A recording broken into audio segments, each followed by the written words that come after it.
Start your wellness journey at Whole Foods Market, where it's Jumpstart January through the 16th.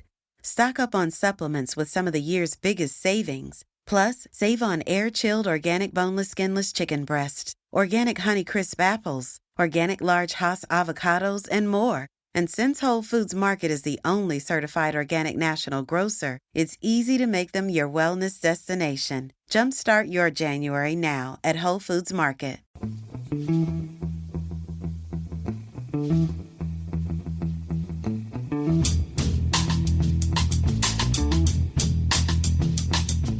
Hello and welcome to The Price of Football, the show that looks at the money behind the beautiful game with me, Kevin Day, and him, Liverpool University's Kieran Maguire. Happy day after St Patrick's Day, everybody. And Kieran, well done on beating Southampton. It must have come as a pleasant surprise to learn they're giving away 3 points for a win these days. Yeah, it has been quite some time. I was still convinced up until, I think, the 92nd minute that the most we'd get was a draw. And at the final whistle, yes, celebrations were had. Yeah, and the expected goals. Yeah, only 698 behind what it should have been. Later on, and again, I always sound like I'm telling you this, Kieran, but you know because we just interviewed him and you were there. But later on, we'll be hearing from Lee Wood, who is Head of Academy Education at Bolton Wanderers, and a very interesting, passionate educator he turns out to be. It's a very good interview. But of course, it's news day, so let's not be controversial. Let's have some news, and let's have some good news, because Wigan Athletic meet Abdul Rahman Al Jazmi, and Abdul Rahman Al Jazmi meet Wigan Athletic. Job done all over, Kieran? 99% done. The deal has not been finalised in the sense that we've had EFL formal approval, but the administrators did announce that the Bahraini-based consortium has acquired Wigan Athletic, or the assets of Wigan Athletic. The deal is supposed to be go through by the end of the month. A company called Phoenix 2021 will be the formal owners. And what will happen in due course is that Wigan Athletic AFC, or Wigan Athletic Football Club, will then go into liquidation. The name will disappear, and this company, Phoenix 2021, which will be able to pick up the name. So it's a sense of relief, I would imagine, for Wigan fans more than anything else. But I'm absolutely delighted for them. Yeah, we've spoken to Caroline Molyneux on a couple of occasions with regards to this. We've had Andy Burnham show his enthusiasm from coming from other parts of Manchester and the north. So yeah, it's a relief. There's winners and losers, as always. The big question, I don't think, will ever be answered as to why did Al Young buy the club for £30 million and then 2 weeks later wind it up. Yeah. The unsecured creditors, it looks like they're going to lose around about 75% of what's owed to them. Staff have been made redundant. So, it's not all good news. And Wigan themselves, of course, have been relegated to League One.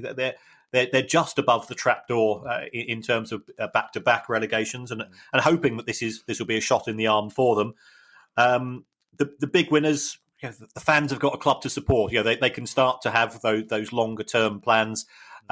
Looking at the board of directors of Phoenix 2021, they do appear to have some people with a bit of football knowledge, a bit of local knowledge as well, which I think is always useful, because if you have a consortium coming into a club with no knowledge whatsoever of A, the industry, and B, sort of the local culture, it can be occasionally a bit of a car crash. The unsecured creditors are the non-football creditors, aren't they? And I understand they're being paid enough for the club to avoid a 15-point deduction. Is that right?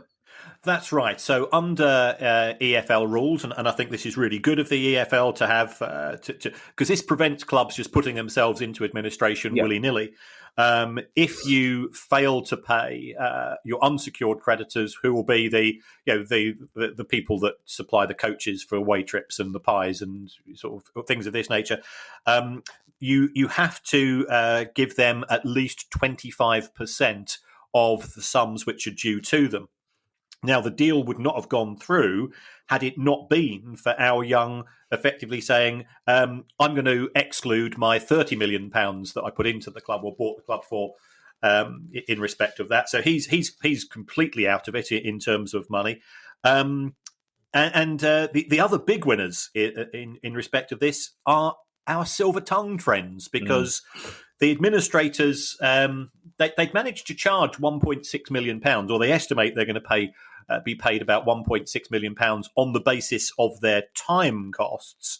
But if they sell the club, they then get a 1/3 uplift, which takes their fees to 2.2 million. And I find this idea of an uplift for doing your job a bit strange. I mean, if you do a gig, Kevin, and at the end of the day you go up to the promoter and said, I've just done a gig for you, and people were laughing, so you've got to go and pay me extra, they're going to turn around and say, well, you're a comedian, you make people laugh. Why am I giving you extra money for doing your day job? Yeah, it's a fair point. And unfortunately, Kieran, if Wigan are one club that's old friends to the pod, another club that's old friends to the pod have got some corresponding bad news, haven't they? Yes. We've not spoken about Derby for 2 or 3 weeks, so I know their fans were getting a bit twitchy. Well, no, we did have a question from a Derby fan about the price of his programme collection on Sunday, but that's about it. That's right. So there was an agreement to sell the club, which was announced in November. And this was to a Middle East owner. I think it was Derventio Holdings was the UK company. But sadly, it turns out to be fake shake news. And it looks as if the funds which have been promised to Mel Morris in respect of the deal, it was a case of, I need a little bit more time. And then the club was saying, it's definitely coming in. The money will be before Christmas. And then we got to the end of December and there were issues in terms of wages because Mel Morris thought that Derby would have been sold by then.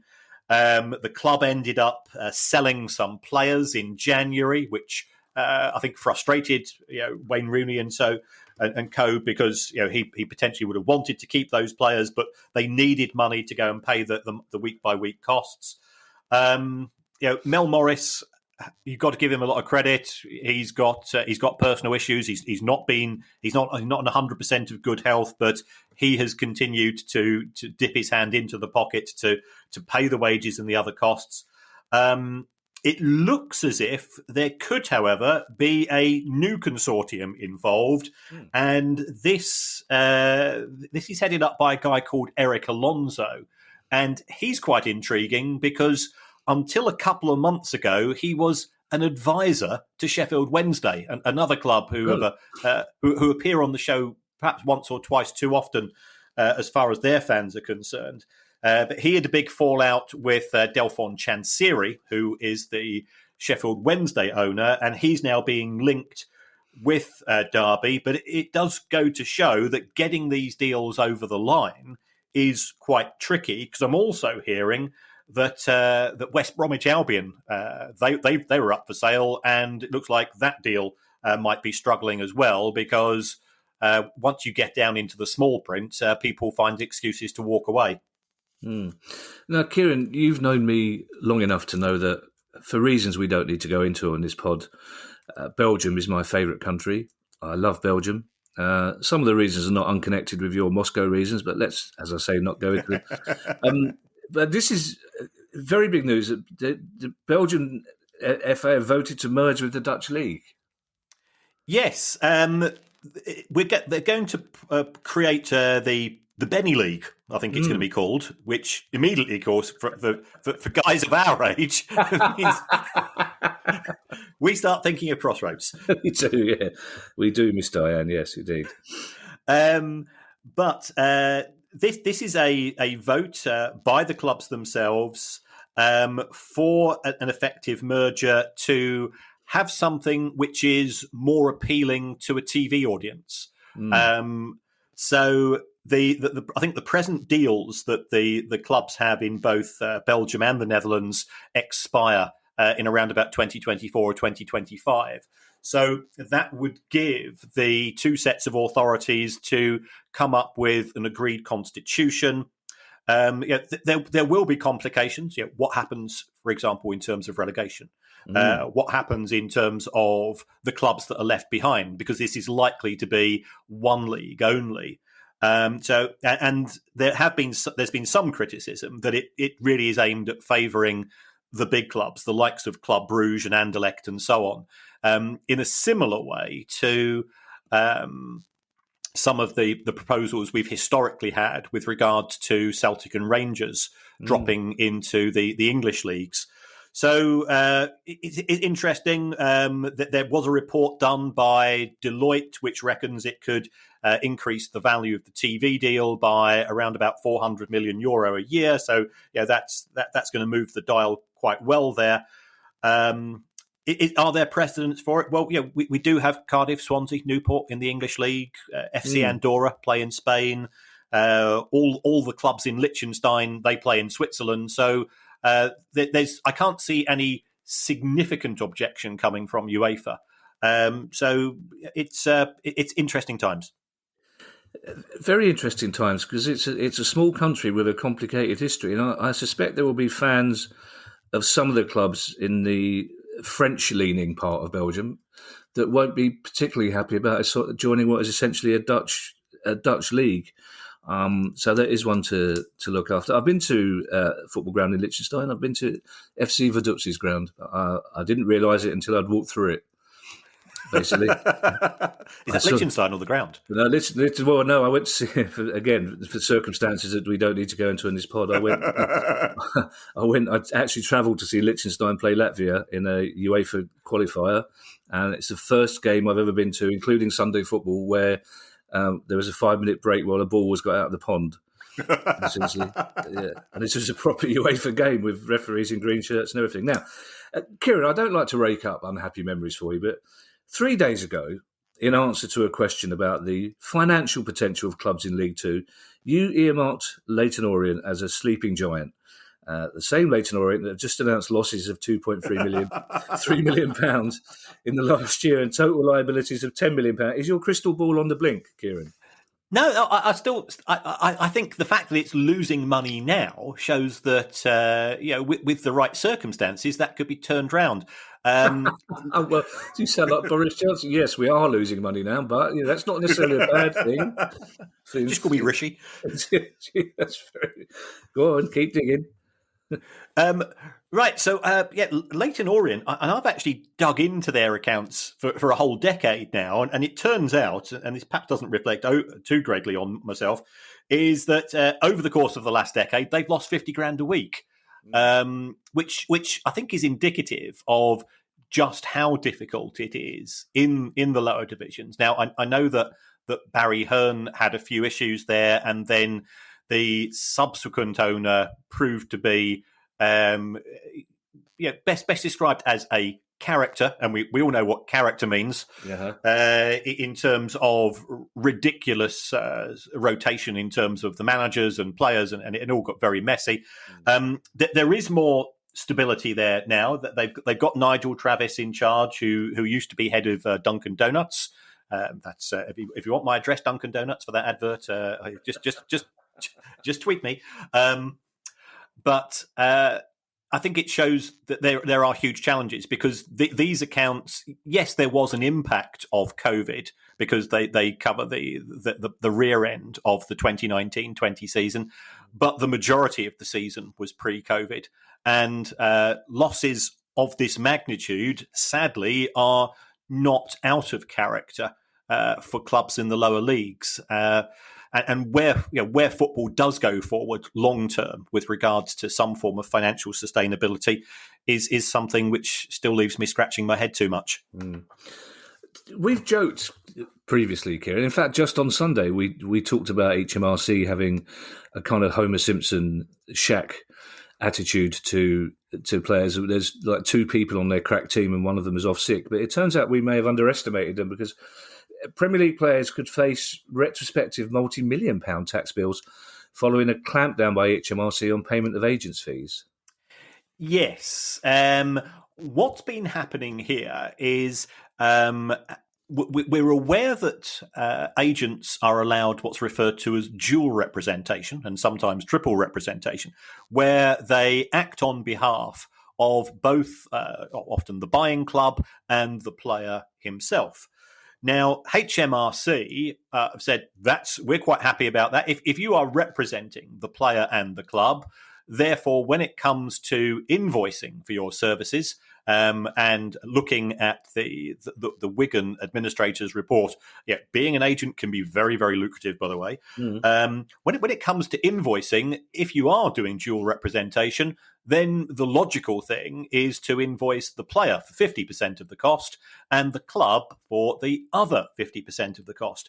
Now, you and I know is that when we go out and buy something from a shop, we pay VAT on it. And therefore, the same would, in theory, apply to a player. So he has an agent. The agent says, "I've got you a transfer.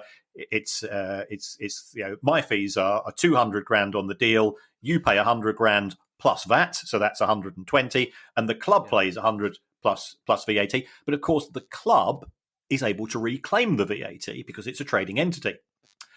So what some agents have been doing, they've been saying, well, under those circumstances, we will invoice the club 90% for the price of the deal and the player only 10%. That means, as far as HMRC is concerned, that 90% of the VAT is being reclaimed, and therefore, ultimately, the exchequer ends up with less money. HMRC, by all accounts, are now taking a dim view of this, and they're coming after the players, and they're saying, right, we want to see the documentation, we want to see how much you paid, we're going to compare that to how much the club has paid, and if the figures are different, there's going to be a change of circumstances, and you will now be liable for the VAT in respect of the transfers. And we've seen some of the agents' fees. Remember, Paul Pogba's agent, he took around about £26 million from Pogba's transfer from Juventus to Manchester United, where Juventus wanted to sell the player, Manchester United wanted to buy the player, and the player wanted to move. So it wasn't the most difficult of deals to negotiate. Players could end up with a fairly big bill arriving from our good friends, the tax inspectors. It almost seems a little unfair on the players, Kieran, because I'm guessing a lot of them will never even see the invoice and not even really aware of the financial aspects. They're just given a sum of money by the agent after it all, and this is what you're left with. So there will be some very confused players who have said, right, I'll leave everything to the agent, who are now suddenly confronted with the idea that, and of course, yes, they should know, they should be aware of their own circumstances, but some of them clearly won't have been. They've left it to the agent, and now they'll be getting a surprise brown envelope, wouldn't they? Which is, I mean, I can give them lessons on not being surprised at a brown envelope coming through, which is mainly to try and get one every week, and the shock wears off. But you see my point. Yeah, absolutely.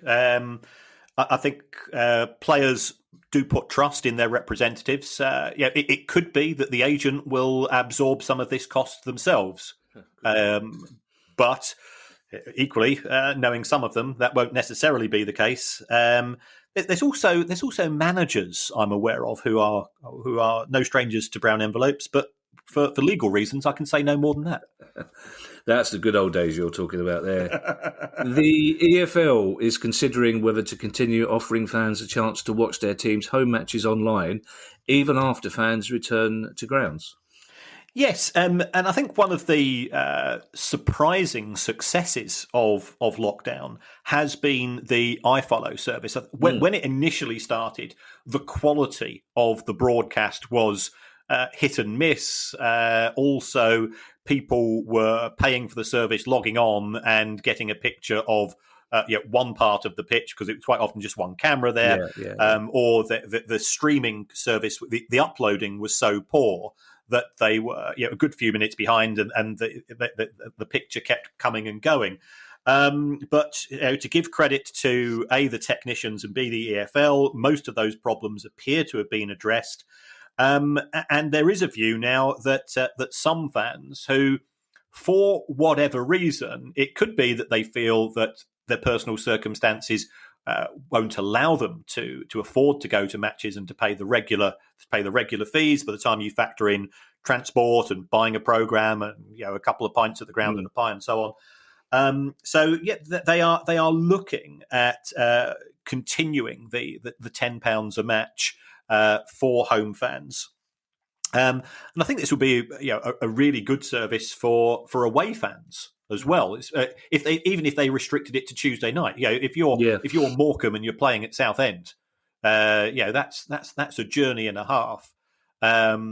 If you can do it via iFollow, and I know that there are arrangements with broadcasters that already exist, where I think Sky show practically all the goals anyway from the EFL.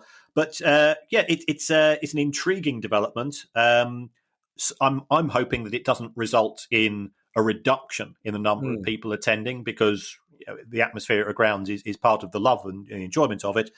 But this could be increasing the club's overall income if 300 or 400 people who wouldn't have normally attended do pipe up an extra tenner. Wait and see. But as you say, though, there's a balance, because if you get 300 or 400 people who would normally have attended not doing so, then the club are not getting the money they would spend before the game and at half time on various things. So there will be some smaller clubs who would worry about that, because losing 500 fans if your average attendance is 4,000 is a big hit, isn't it?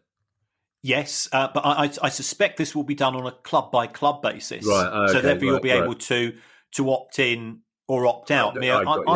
I'm old school like you. I love going to matches. It's the same as would I rather go to Glastonbury or watch it on the BBC? And given a choice, I'd be there like a shot. For any live performance, but. People's personal circumstances, and also coming out of COVID, there will still be some people who perhaps have been sheltering. They've got pre-existing conditions. They're of a certain age where they've made a life decision where I don't want to go to places where large numbers of people are congregating. We know the vaccination is very successful, but it's not 100% successful. And therefore, some people might take the view that they're going to put their own personal health issues ahead of attending football matches. Yeah, we just used the words old school, didn't we? And there's a row going on between Sam Allardyce and Ravel Morrison. It's very difficult, Kieran, for anybody my age to say there's a row going on without adding out near Slough. Yes, I thought exactly the same. just it drives Ali up the wall, because every time the BBC radio news announcer says, in the city, I have to say there's 1,000 things I want to say to you. But there's a row going on between Sam Allardyce and Ravel Morrison, and this is it's refreshingly old school, isn't it, the reason for this row? It is. Still, the biggest regret of my life was I had tickets for the Jam's last ever concert at the Brighton Centre. Oh, my word, really? And I'd seen the Jam quite a few times. I used to follow the Jam around. And my kid sister had never seen them. And in an act of ridiculous selflessness, I said, it's okay, I'll give you my ticket. And I'm still bitter about it, best part of 40 years later. I bet you are. Do you know what? This is for a completely different pod, but the older I get, the more I think the Jam were without a doubt the best band of their generation, if not of all time. But anyway, that's neither here nor there. Sam Allardyce and Ravel Morrison, it's mainly about agents, isn't it? Yes. This is a potential litigation by Sam Allardyce. Ravel Morrison went on to Rio Ferdinand's show, which goes out on YouTube. It's distributed via social media. And Ravel Morrison's career is, I think, one of the big tragedies of the last decade or so. Yeah, him and John Bostock are the two greatest wasted talents, I think, of the last 10, 20 years, without a doubt. Yeah. I mean, and I used to get a Manchester United fanzine called Red Issue every edition, and it was written by blokes. You know what I mean? Our type, again, our age group. They knew their football, and the constant frustration was this kid is going to throw it all away. But the accusation that has been made by Ravel Morrison on the show, and we cannot, of course, could confirm that this is the case, that he had an agent and he'd been transferred from Manchester United to West Ham. He had been very successful. There was talk, I think Roy Hodgson was the England manager at the time. He was, there was talk about him getting into the England squad. And he's one of these players, the likes of Robin Friday, who was one of the best footballers who didn't really care about football. It's just that he happened to be brilliant at it. The inference is that Sam Allardyce said, we will give you a new contract, we'll give you a better contract, but you've got to change agent to an agent who has, I think was Sam's agent and also represented some of the other West Ham players. And we hear stories of this nature taking place. Ravel Morrison said, thanks, but no thanks. And then all of a sudden he's frozen out. Yeah. Sam Allardyce says this is complete nonsense. He's feeling wounded by this, and it looks as if this could end up in some form of legal redress, which is always sad. Why not just phone somebody up and say, can we just sort this out? Bloke to bloke. There's no need for the legal things because Sam Allardyce has been accused of many things over the years, and people just ignore it. So I don't think this is damaging his reputation. He is a very successful football manager. He is the only England football manager ever to have a 100% record as manager as well. Yeah, he's also a big fan of ice skating. Really? Dancing on Ice was his favourite show. I managed to get him a ticket once. He was over the moon. Good mention of Robin Friday, by the way. Reading fans who love the Jam will be really misty-eyed now. It's nearly time for our interview, Kieran, but we have a story before that and then a couple off the back of it, funnily enough. The World Players Union, FIFPro, says it's received claims for more than £40 million from players whose clubs haven't paid their wages. That's a lot of unpaid wages, isn't it? It is. And whilst we do talk about finance on the show, clearly, and our focus is on very much the domestic game, what we see in many countries are tales of complete lack of governance from the football authorities. So over 1,400 players have contacted FIFPro, and there is a fund which FIFA uses to pay out players for those clubs that have gone bust. And we're seeing this quite frequently in Greece and Turkey, according to the reports. But the accusation is that in some football associations, clubs go bust. There are different insolvency laws to those in the UK, and the clubs go bust having not paid the players. There isn't the same football creditors rule that necessarily operates here in the UK in terms of points deductions if you don't give 100% payments to football creditors, and then the clubs just set up immediately again. And that's why some of the rules were introduced in terms of football creditors by the Premier League and the EFL, and you've got to give those organisations some applause for that.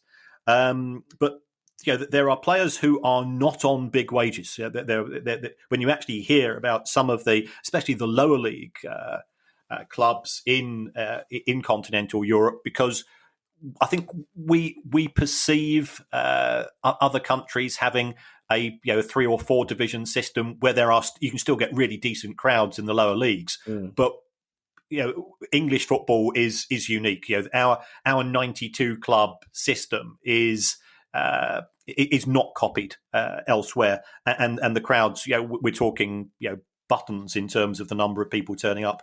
So there's a lot of players who financially have been suffering. The union is trying to get more money out of FIFA in respect of this, but of course, FIFA has got its own financial commitments and concerns as well. In these more enlightened times for young footballers, a club academy has 2 meanings now, of course. We spoke to Lee Wood, who's head of academy education at Bolton Wanderers, about the philosophy and finances for teaching young footballers.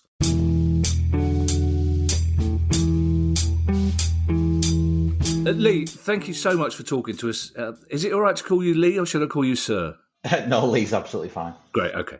It's still amazing, even at my age, you still have that thing when you meet educators, you think, I'm not sure, I don't like calling them by this.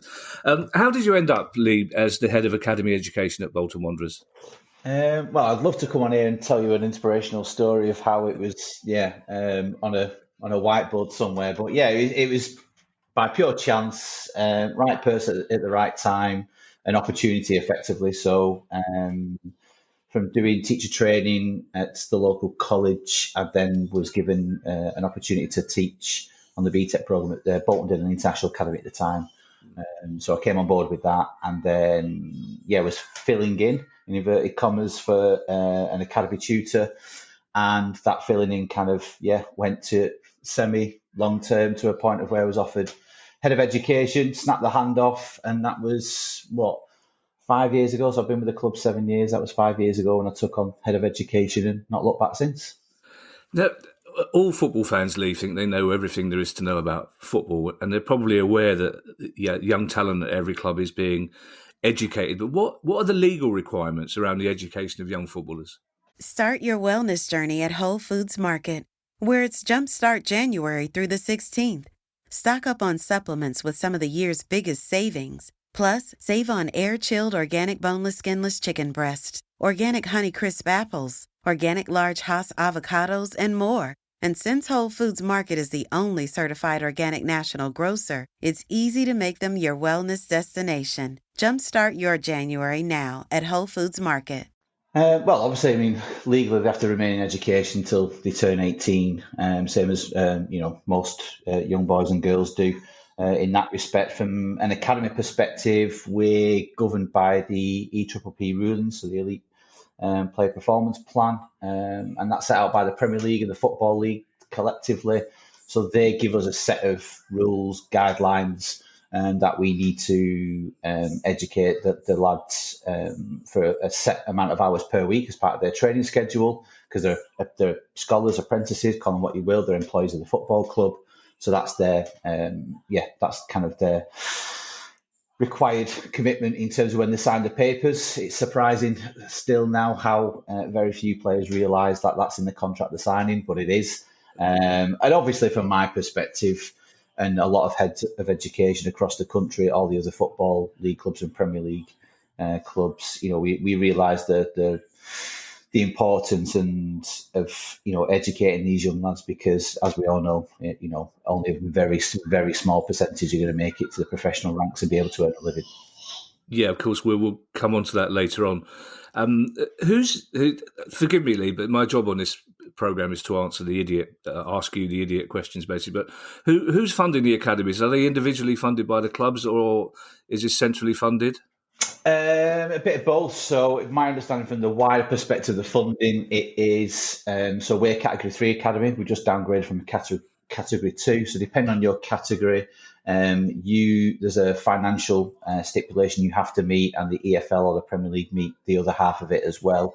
From an education point of view, that now is self-funded. That used to be externally funded through the SFA, but now that is through something called a levy. Won't bore you or your listeners with that.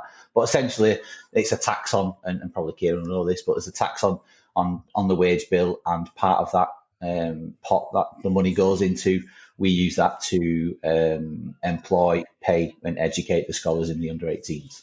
Yeah, I wouldn't worry about boring our listeners. Seriously, Kieran and I have discovered that their boredom threshold is set rather high. These people, anybody who's sitting down to listen to a football accounting podcast, we're kind of working with different parameters. I'm really intrigued, Lee. You say that players are often surprised to learn that they have to continue their education, because that's obviously a problem for you. Because I guess every single young player that you teach is convinced they will become a professional footballer.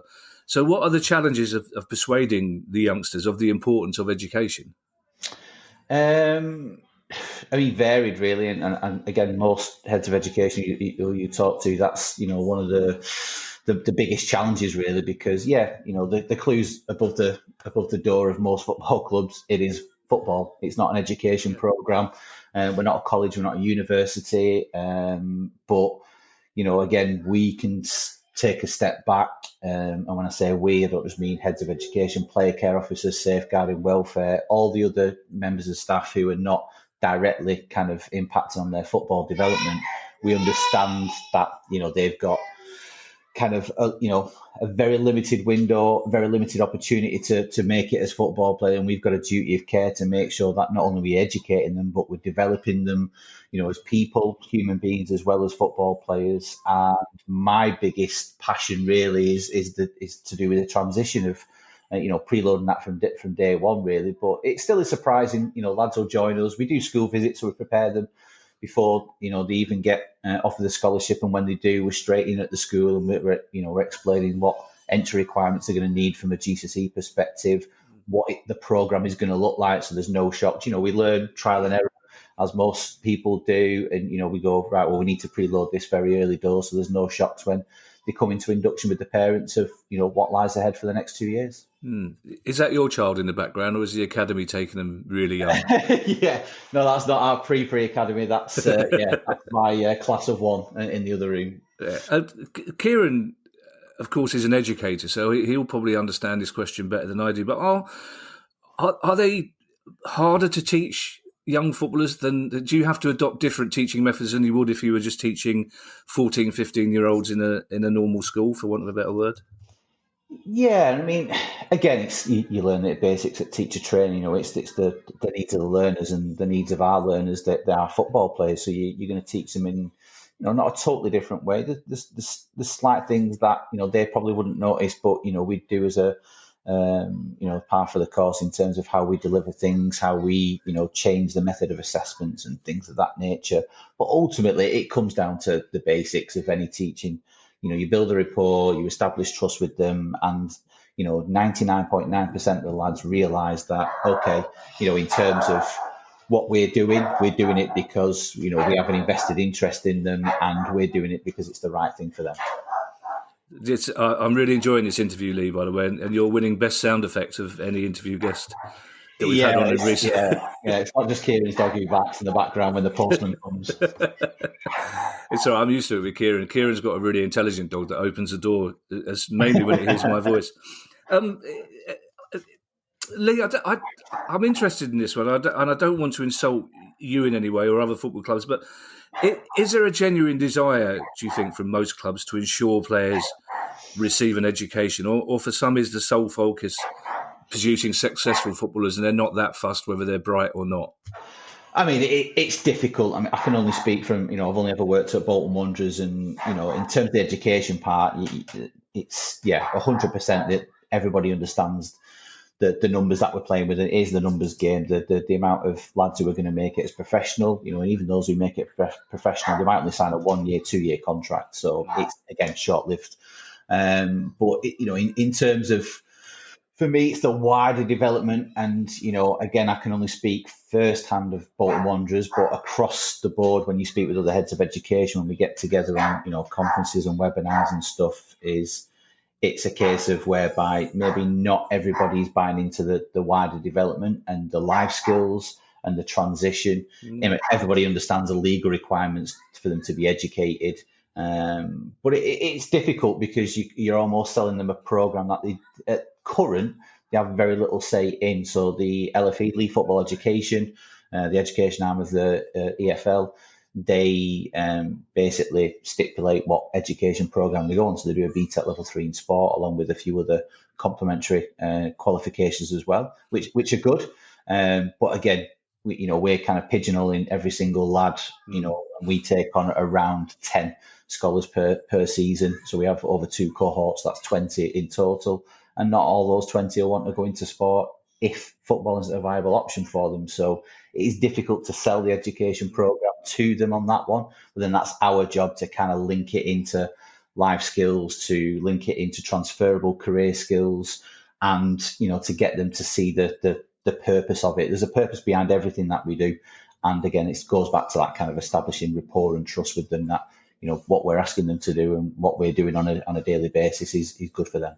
So I find that very interesting. So you're working to a kind of national curriculum in a sense, and so you haven't got a lot of leeway within your individual system to identify kids who might have a practical skill, for example, or who might be a good car mechanic. You're basically working to a set curriculum. Yeah, from a football league, Premier League obviously have a lot more freedom because they have a lot more finance behind it. They can do a more bespoke individual education program. But again, it's nothing stopping football league clubs such as ourselves from doing that. It just gets more difficult because a lot of the time finance comes into it. So, we try and be proactive, and we get approached by, a lot of companies in terms of, doing a fitness gym instructors level 2, or doing a scouting qualification, or like you were saying, if they want to do a mechanics course, they could potentially do that, as an add-on, but it gets kind of complicated of double dipping in terms of funding and things of that nature. But it is quite limiting, really, and I think that aspect needs to change for the benefit of the lads, and ultimately that's what we're all in football for. It's for the benefit of the lads who are with the club. I'm really pleased to hear you say that it's about the youngsters rather than the football club, because I think in the old days, and Kieran will back me up on this, we were all aware of stories of heartbroken apprentices not being offered contracts. Every supporter of every club has heard different. I mean, it was brutal. It's either well done, son, sign here, or it's please leave the building. So you're part of that process now, I presume. You'll be warned in advance of the youngsters that won't be offered contracts, and you're there as a fallback to offer them other opportunities, or even point them towards other local non-league clubs as well as education opportunities. Yeah, heads of education probably. I'm not just saying it because I am one, but I think they are probably one of the most important people within the academy system, purely because of that. Because football is football. We don't specialise in football. We have no knowledge of football. We leave that to the experts. But again, playing the numbers game, a lot more people will fall out of football, and that's where we come in. And I'm not just talking about myself. I know a lot of other heads of education, both in the Northwest and across the country. You establish relationships for life with these players, and you have players reach out. I had one a couple of weeks ago asking me for a reference. Not seen him in 5 years. He graduated in the first group that I got through the academy, and didn't get offered a professional contract. Fell down the tiers of football, and then ultimately made that difficult decision that he was going to pursue a career elsewhere and not even participate in football at a grassroots level. Wow. He contacted me last week for a reference, and that's a really good feel-good part of the job, where you're actually helping a human being, an individual, to kind of kickstart their career. But a lot more needs to be done in that area from my perspective, in terms of preparing these lads for life. And what we do at Bolton, what we do collectively as heads of education within football, there are some great examples, there's some good examples, but I think it needs to be outstanding across the board, and a lot more needs to be done in that respect. I remember when Steve Parish and the consortium took over Palace in 2010, he was horrified to discover that you pretty much saying to a 16-year-old, we don't think you're good enough, and now we're sending you back basically to the estate you came from with no help, no fallback, and that's not right. In terms of numbers, Leah, of the two cohorts you talk about, you've got 20 youngsters in the academy. How many of them, or any even of them, would you expect to go on to become professional footballers? Well, at this moment in time, we had normally recruit around 18 to 20. We have 18 funded places, and obviously there's always some exceptions that will take on some additional numbers. We've got quite smaller numbers now at the moment. Like I said, we've gone down to Cat 3, probably at the bottom tier of the professional football league. We've recently just sold one of our scholars to Norwich. So he'll be signing professional. If not, he's already signed professional contracts with them. But in terms of numbers, on average, you're looking at one per cohort will get a professional contract. Now, last year was an exceptional year. Maybe, the financial implications of the club and the academy going down from Cat 2 to Cat 3 had an impact on that, as well as maybe potentially COVID. This time last year, we actually offered 4 professional contracts. But again, it doesn't stop there. That's not, from my eyes, and I can only speak from my professional and personal opinion, for me that's not necessarily success, because those 4 lads are either on a 1 or 2 year contract. So I always tell the lads who get released, obviously, like you said, a lot of them are devastated, but sometimes they're ahead of the curve, because some of the lads that we've taken on as professionals maybe they get released at the end of this season, maybe they get released at the end of next season, and those lads who are in the same cohort as them but got released at the end of their 18s, they may already be a year, 2 years into their university degree. They may already be a year into their US scholarship. They may already be, 1 year into their new career, as it were. So they're ahead of the curve, really, in terms of that. It's funny how it works out. Yeah, Kieran, can I just bring you in there for a moment? What are the financial implications then? Can you tell us off the top of your head about going from a Cat 2 to a Cat 3 academy? Well, it's a cost issue. The cost of running a Cat 2 academy is around about £1.5 million a year. A Cat 1 is supposed to be £5 million. So if you drop down to Cat 3, it's normally been financially driven, and the club is looking to cut back on as many overheads as it can, which clearly puts pressure on Lee and some of his colleagues as well. Lee, I was interested there to hear you talk about US scholarships. And there's a long, long time ago, a friend of mine who was a useful footballer, but not brilliant, but he ended up getting a US scholarship, and then he ended up playing in Switzerland at a decent level. Are there players who do turn professional and then at the age of 19, 20, 21 will turn to you for advice on further education, who decided they actually like learning, or they want to add another string to their bow? Or is it a case that once they turn professional, your job is over completely as a teacher? Yeah, I mean, it's difficult. I mean, in terms of fully turning professional, it's very slim, the numbers who, in terms of or want to probably return to education. And normally there's a gap of a fair few years because they're doing trial and error in their own personal and professional career in terms of that aspect. But for lads who are trying to forge a career in football, it is extremely difficult. There's obviously a time frame and a ticking time clock on the US scholarship. So even if they get released from us, they've got a year really, in essence, before they can be applicable for the US scholarship system. That's a massively growing area. We've got quite a few lads who are out now there in America. We've got another 2 going out there this fall. So that's really good. And those lads who go out there, it then goes full circle because we can get them on a Zoom call or a video call to kind of present what their experiences are like. But in terms of professional, there's still this stigma, I feel, within professional football that, you should be giving, I heard Stephen Gerrard on a podcast the other week and talking about, being obsessed about being a footballer. And, I've never got to that level. So not saying he's necessarily wrong. He's obviously had a half decent career. But, in terms of that, it still is good for these lads to have something on the side, whether it's just a hobby, an interest, a passion. Doesn't necessarily need to be academic, education, university. Obviously, if that's what is best for that player, then great. There are options out there for them to go to university and be a professional footballer. And there's numerous examples of that, even at the very top of the game. In terms of Juan Mata and Lewandowski, getting master's degrees of recent.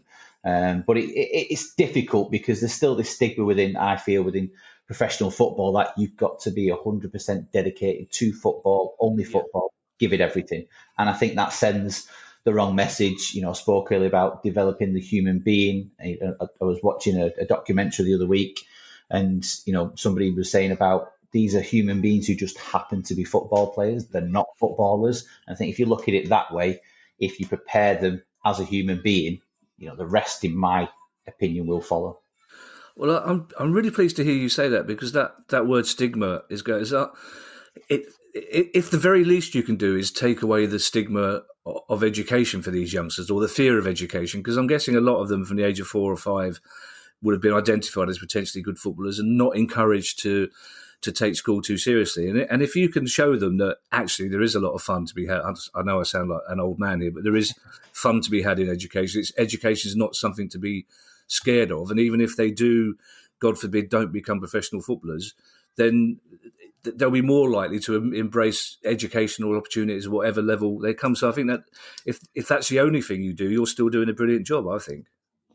Yeah, like you said, it's difficult. It's a very hard sell, and year on year, you're trying to find a different, creative and innovative ways to kind of, change the program that we run. You play around with not calling it education. We like to call it development. It's they're learning all the time, whether it's they're in the gym, in the classroom, on the football pitch, at the training ground, at the stadium. No matter where they are, they're always learning, whether formally or informally. But in terms of that, I think again, education. These are young lads at the end of the day. That they're certainly not signing up to do a 2-year education program. With us, they're doing it because they want that opportunity to fulfill their lifelong dream of being a footballer. But if we can just drip feed a few little bits, a few little golden nuggets in there that will last them a lifetime, then essentially we're doing half a decent job. Yeah, if there's one thing to come out of lockdown, it's the fact that there's hundreds of thousands of parents who suddenly got newfound respect for what teachers do. I mean, Lee, we've got 2 more questions for you. One of them, I'm afraid, isn't as serious as I'd like it to be, but okay. I did promise I'd ask it. But the first one, we spoke to ex-professional Dean Hammond recently. Yes.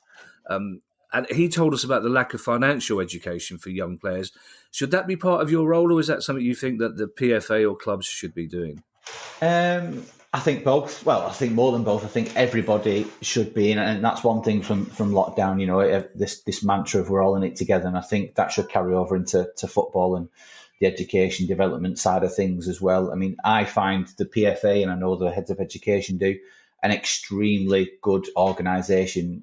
Every time I've asked them for something, whether it's from program point of view, club academy point of view, or just for an individual player, I've yet to be told no. So in terms of the PFA, they're excellent. In terms of what they can offer. They've got Paul, a transitions officer, who visits us on a regular basis. We've got George, who will come out and meet the under 16s every single year as part of the induction process. There's loads of other points of contact within the PFA that we have throughout the season. But I think it's not just the PFA; it's got to be the EFL, Premier League, FA. Everybody to sit round a virtual or real table in terms of seeing what everybody can do. In terms of in reference to Dean's point, he can only speak from his personal experience, and I'm not here to tell him whether he's right or wrong. That's his lived experience. But I get the funding issue from the PFA, because as you can imagine, these are young lads and they will flip from one idea to the other, and the PFA can't just be handing out money left, right, and centre for a quick decision made by a young lad who's just had his dream shattered. He's not going to make it professional. Or now I want to go to university. Can you fund me tuition fees for the first year? And they pay out X amount of £1,000. And then after 3 weeks, 3 months, that lad decides, actually, it's not for me. I'm going to quit. I think it's right. There needs to be, a contributing factor from, the PFA.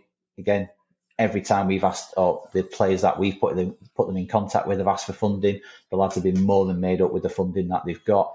But I think also these lads have to step up, have to realise the help that is there, the people that are there for advice and support, and the financial support. But they've also got to meet us part way of, in terms of asking the right questions, putting their hand up, or, reaching out when they need to. And unfortunately, at some point, as we all do in life, have to dip your hand in your own pocket to go, right, well, if I really want this, then a small amount of self-funding is seamlessly a little bit of investment in the rest of my life, the rest of my career. I'm pleased to hear you have good words for the PFA League, because frankly they've been getting a bit of a kicking on this pod recently, so that is good to hear. Now, the last question: when we have somebody on the show, Lee, that does a slightly unusual job or is different to guests that we've had before, I often ask my friends if they've got questions, and a couple of the questions I've asked you come from them. But of course, we've all got one hilarious mate who says, "Ask him this." And I said, well, I'll judge what he's like first. And I think Lee, I've already, in the short time we've been together, I think you'll take this question in the spirit in which my hilarious friend asked it. He wants to know whether your youngsters do PE lessons. No, they don't. I mean, the 16 to 18, so they do, kind of an elite level PE lesson by training every single day. But yes. Our academy players go down all the way to under 9. So for under 9s, under 16s, they're schoolboys. They get educated at school. So yeah, in terms of that, they will do PE lessons. They'll be encouraged to do that, encouraged to do different sports. So yeah, in answer to that question, most of our academy players do. unfortunately our under-18s are doing a little bit of a higher level PE lesson on a daily basis. Oh, do you know what, Lee? That's really disappointing now. I was hoping you'd say, of course they don't. They're young professional athletes. Of course they don't do PE lessons. He's going to be really chuffed about that. Lee, thank you so much for coming on and talking to us. It's always really interesting to hear, because we all know our clubs have academies and we all sort of think we know what goes on, but it's really interesting to hear your point of view, and it's really encouraging to know that at least at your club, and I'm sure your example is met at every other club, that the welfare of the young people you're looking after comes before everything else. So that's wonderful to hear. So thanks very much for talking to us, and we wish you well in everything you do in the future. No, thank you for having me on. It's been a pleasure. Thank you.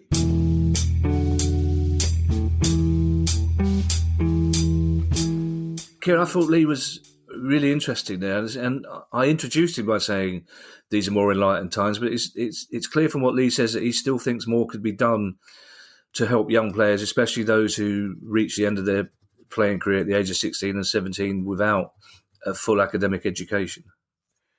Yes, I can understand it from the player's point of view. You know, it's the career you've always wanted, and if you put yourself 100% into it, it does mean potentially that your education can suffer. So, you know, Lee clearly has had he's got a challenge, but he's very passionate about trying to give these young men an awareness of life potentially outside of football and the importance of education, and also within the game itself, because we've reported on many stories over the course of this podcast about players who have given their complete faith into other individuals, and it's ended up costing them financially and emotionally as well.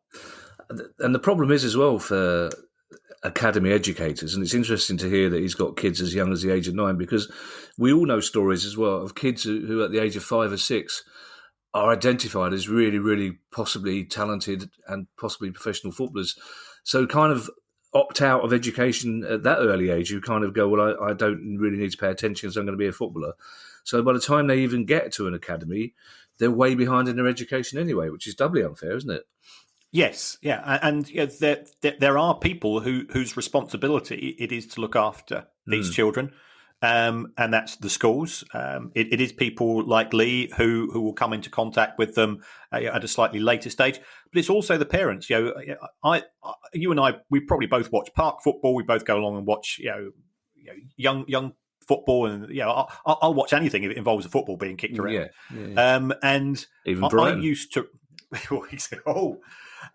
I used to referee youth football, and the attitude of some, and it is a minority of parents whose perspective was they saw their child as a gravy boat, as a gravy train, and therefore all that mattered was his football development, and education was, it wasn't even secondary importance. It was of zero importance at all. And under those circumstances, the child is going to suffer. So, it's great that there are people like Lee around who are so committed towards making sure that these young men are going to have a set of skills which are transferable outside of the football environment, because we know that 95% of them aren't going to have a long career in the game.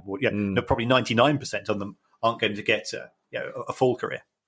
It's a funny thing, the English language, isn't it? Because technically, gravy boat should be one above gravy train, shouldn't it?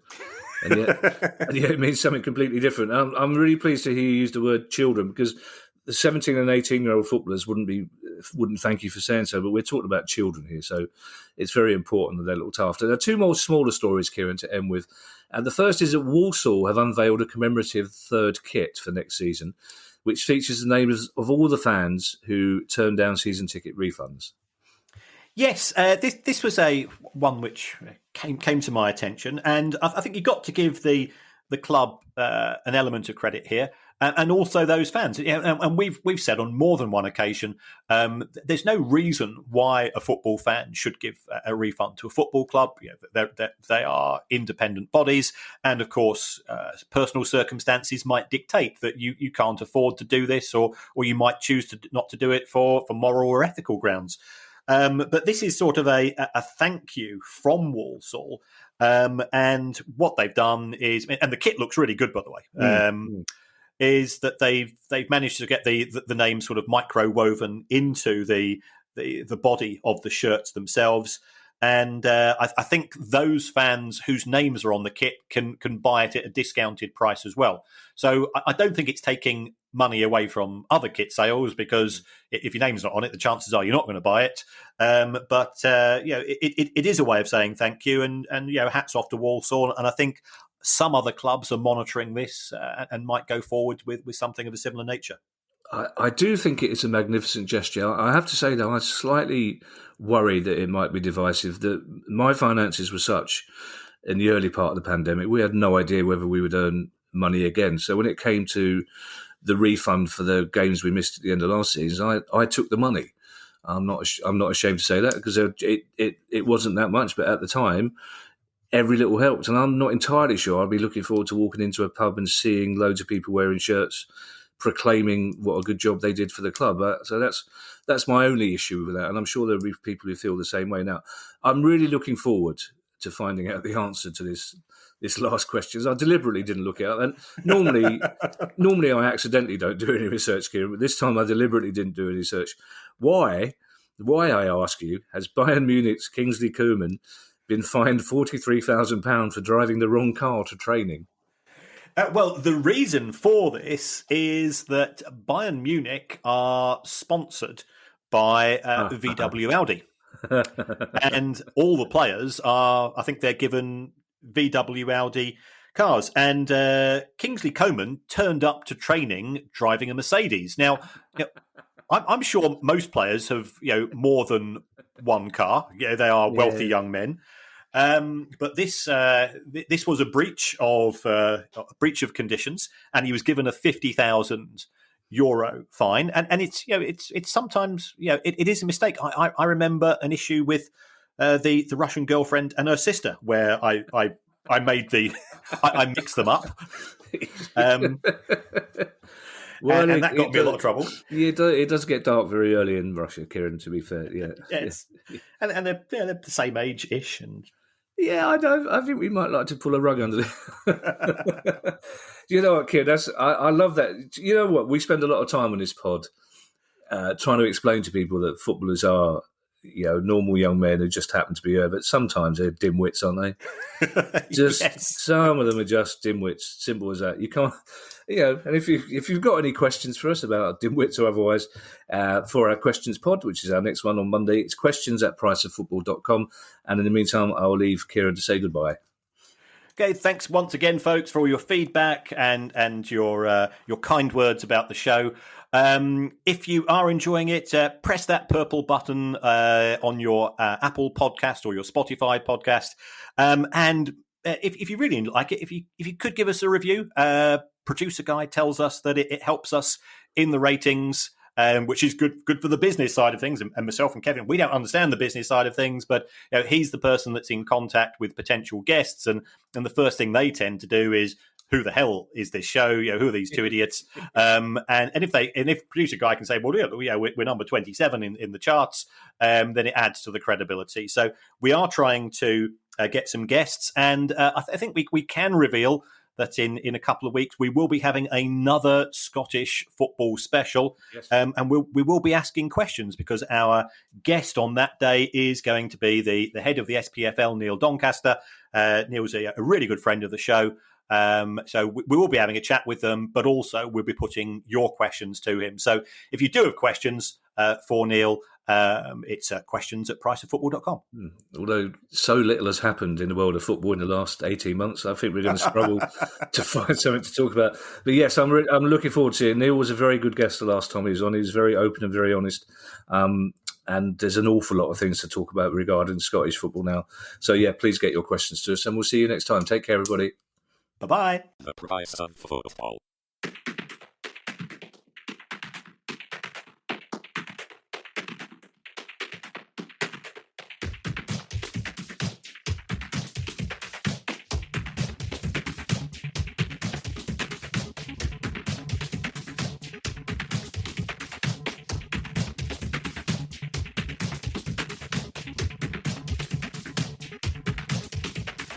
The price of football.